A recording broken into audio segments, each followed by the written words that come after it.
हरियाणा भर में e tendering के खिलाफ सरपंचों का धरना प्रदर्शन जारी है, जिसको लेकर बवैन के सरपंच एसोसिएशन के समर्थन में उतरे कांग्रेस कार्यकर्ता।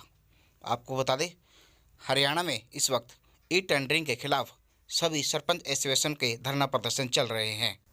कांग्रेस कार्यकर्ताओं ने बताया कि पंचायतों द्वारा गाँव में विकास करवाने के लिए केवल 2 लाख रुपए की राशि तक सीमित का प्रावधान उचित नहीं है। इस प्रावधान से न केवल विकास कार्य बाधित होंगे, बल्कि ग्रामीणों की परेशानियां भी बढ़ेंगी। उपरोक्त शब्द हरियाणा प्रदेश कांग्रेस कमेटी के प्रदेश प्रवक्ता जयपाल पांचाल ने आज सरपंचों का समर्थन करने के उपरांत पत्रकारों से बातचीत करते हुए कहा कि ग्राम पंचायत लोकतंत्र में सरकार की सबसे छोटी इकाई होती है।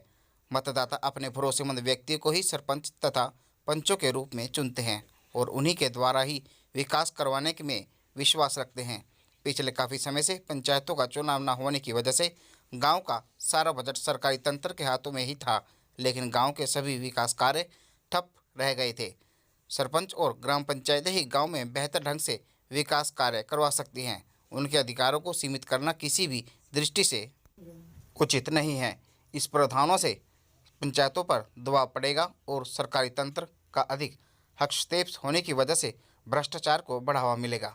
भारत के पूर्व प्रधानमंत्री स्वर्गीय राजीव गांधी जी ने पंचायती राज संस्थाओं को सशक्त बनाने के लिए कानून में अनेक प्रावधान किए थे, लेकिन मौजूदा समय में पंचायती राज संस्थाओं को कमज़ोर किया जा रहा है, जो कि होना नहीं चाहिए, बल्कि पंचायती राज संस्थाओं को और अधिक वित्तीय अधिकार देकर मजबूत किया जाना चाहिए। लेकिन यह भी जरूरी है कि ग्राम पंचायतों के कार्य को पारदर्शी बनाने के लिए कुछ ऐसे कदम उठाए जाएं जिससे गांव में बेहतर विकास हो सके और धन का सदुपयोग हो सके।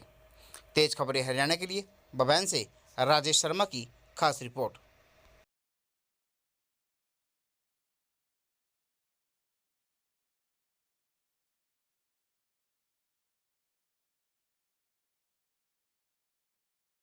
गाँवों के विकास के लिए पंचायती राज प्रणाली बहुत ज़रूरी है। ये लोकतंत्र में सरकार की सबसे छोटी इकाई होती है और सरकार को चाहिए कि इस तंत्र को और मजबूत करने की आवश्यकता है, ना कि इसके अधिकारों में कटौती करने की। ये जो 2 लाख रुपए तक एक पंचायत की जो सीमा तय की है, ये अनुचित है, क्योंकि 2 लाख में कोई भी कार्य नहीं करवा सकते और गांव के लोग सरपंच को बड़ी उम्मीदों से चुनते हैं और वो ये उम्मीद रखते हैं कि सरपंच हमारी उम्मीदों के मुताबिक हमारी गली नाली और बहुत से कार्य गांव में होते हैं और वो ये उम्मीद सरपंच से करते हैं। लेकिन यदि उनकी समय सीमा 2 लाख रुपए तय कर दी जाएगी तो सरपंच गांव के लोगों की इच्छा के अनुरूप कार्य नहीं कर पाएगा। और जिस प्रकार का हमारे जो ये टेक्निकल डिपार्टमेंट हैं, उनके द्वारा यदि काम कराए जाएंगे तो डेफिनेटली काम की गुणवत्ता पर असर पड़ेगा, क्योंकि वहाँ पर जो भ्रष्टाचार है वो जग जाहिर है और उससे काम ठीक नहीं होगा। गांव का सरकार के और लोगों के बीच में एक कड़ी का काम करती हैं, लोगों को जोड़ने का काम करती हैं। और ये जो जिस प्रकार से ई टेंडरिंग और राइट टू रिकॉल, यदि पंचायतों में ये चीज़ लागू होती है तो राइट टू रिकॉल तो फिर विधानसभा में और लोकसभा में भी होना चाहिए, क्योंकि लोकतंत्र में चाहे कोई थोड़ी वोटों का नुमाइंदा है, चाहे कोई ज़्यादा वोटों का नुमाइंदा है, चाहे मेंबर है, सरपंच है, विधायक है, सांसद है, सभी लोकतंत्र में लोगों द्वारा चुने गए होते हैं और सभी का अपना अपना एक मान सम्मान है। और जिस प्रकार से पंचायत मंत्री द्वारा सरपंचों को एक अनुचित शब्द से संबोधित किया गया, वो निंदनीय है।